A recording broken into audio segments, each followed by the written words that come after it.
Welcome back to the channel. It's your host Argento bringing you another Warzone video. And in today's video, I'm bringing you my Krabby Patty secret formula. I'm bringing you my two favorite loadouts to use while playing Warzone. You might have seen them in a lot of my COD videos, and I hope by the end of this you'll use it too. Starting off with my OG setup, the setup that I've been using since day one, the HDR and the SCAR. Now, bringing you a HDR sniper video is more like a montage, because when you're playing Warzone, nobody's just sticking out their head and saying, "Hey, snipe me." No, it takes a while, and it takes precision to get all these sniper kills, and if I did that, I would I wouldn't have this video done till next week. So I use a thermal scope on my HDR, which is the most important thing. If you get anything out of this part of the video, is if you use a sniper in Warzone or in multiplayer, use thermal optics. You can see other snipers better. You can see other enemy teams better. The one downside is that you don't get to see the sniper glint that you would normally see on a regular scope.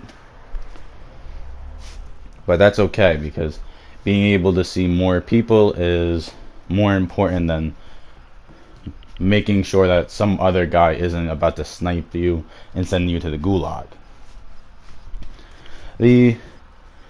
Going on to my perks, I use cold-blooded, overkill, and shrapnel. I use 2 claymores on my sniper class, just because when I'm sniping, I don't want to worry about anyone sneaking up behind me and finishing me. Trust me, it happens more often than you think. Going on to my secondary is the SCAR. In the beginning of making this class, I used the M13, which I love the gun. I enjoy using it. I just noticed a lot, and especially in like close game situations, it doesn't have a lot of DPS for me compared to the SCAR. I feel like the SCAR more of a heavy hitter. I like to feel better. Going on to the heartbeat sensor. The heartbeat sensor is a must in any class you make. Being able to see anybody in a certain radius is key, especially when you're pushing into a building or you're defending a building and you don't hear nobody, but you see a little heartbeat coming from like 40 meters away. That's really important. I use that in all of my loadouts, not only in the Warzone but in multiplayer, because it helps more in Warzone, but sometimes when you're trying to get that kill streak in multiplayer, you want to use a heartbeat sensor. Going on to the loadout that you see in this video, it's primarily the same. The SCAR setup is the same. The heartbeat sensor is the same. I use C4s in this class because when I'm using a SCAR, I'm more agile. I'm not just aim down sights. So if anyone comes into my building, I'd be able just to throw the C4 and kill them, because it does more damage than a regular claymore. Or a sneaky thing I like doing is that I put it underneath my car, and that in the event that they ever like steal it, to get in a better positioning, boom, gulag. Grand Theft Auto, gulag. Or, as you'll see towards the end of this video, that I used it as a deterrent for pushing.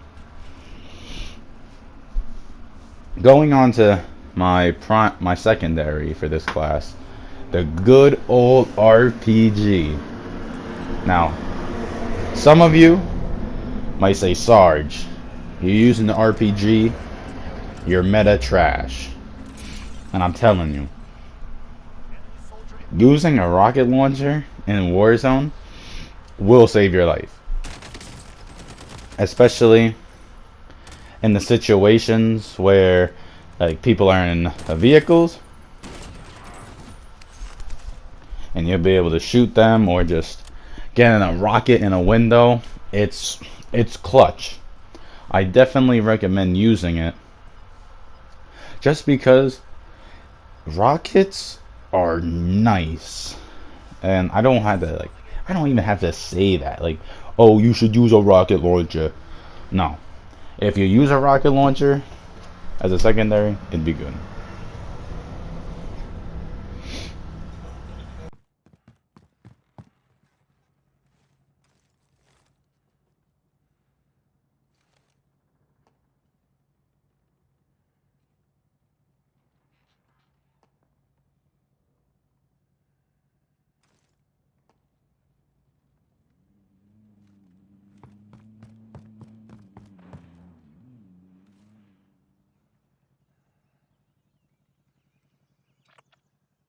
Something else that I want to get through, which is pretty important for Warzone, is being able to get your own loadout drops. Now, the loadout drops that you personally buy, they don't appear on the map unless someone sees it. The regular loadout drops, the ones that are randomly spawned in the game, they draw a lot of attention. A lot of people want to go into them, or you get those toxic scum of the earth people who can't loadout drops. They'll let you get your loadout. They'll be like, "Oh, good, I got my scar, I got my RPG," and then it's like, "Oh, C4? Oh, 4 guys waiting for me to light me up and gulag me?" Yeah, no. Sometimes it's safe to go to a loadout drop, but the 100% guarantee is getting your own loadout drop. Just because it's a lot safer. Look at this guy. Towards the end, these sweaty tryhards, there were like 5 people in my building. And as soon as I kill the last guy, some clown shoots an RPG through the window and I die because the last gunfight that you see, I'm low, and right before I cut the video, an RPG bullet comes out of this window. Oh, and something that bothers me, the Call of Duty logic when it comes to riot shields. You'll see I shoot this guy with an RPG bullet dead center and he eats it. He says, "Sir, may I have another?" No. Call of Duty, I've said this before, you gotta stop. Riot shields shouldn't be able to block that because the pressure and the heat will melt you. But look at this tryhard. Oh, I shoot an RPG bullet at his car that he was behind. Are you kidding me? So a car blows up and an RPG bullet, and the riot shield takes all that damage. Like this guy's made of like Kryptonian blood. So if you got to this part of the video, thank you for watching the video. As always, like and subscribe, share with your friends, and I hope to share more videos with you in the future.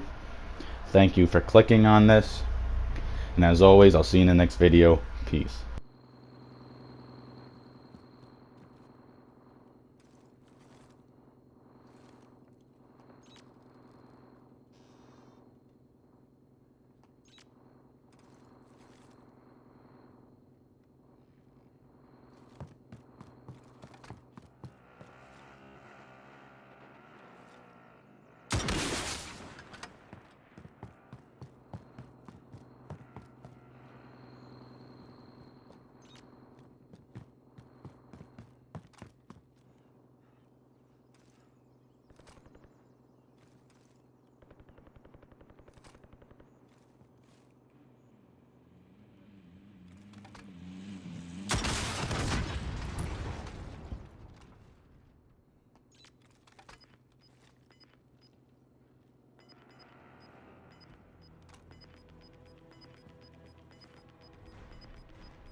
Gas is inbound. Marking new safe zone.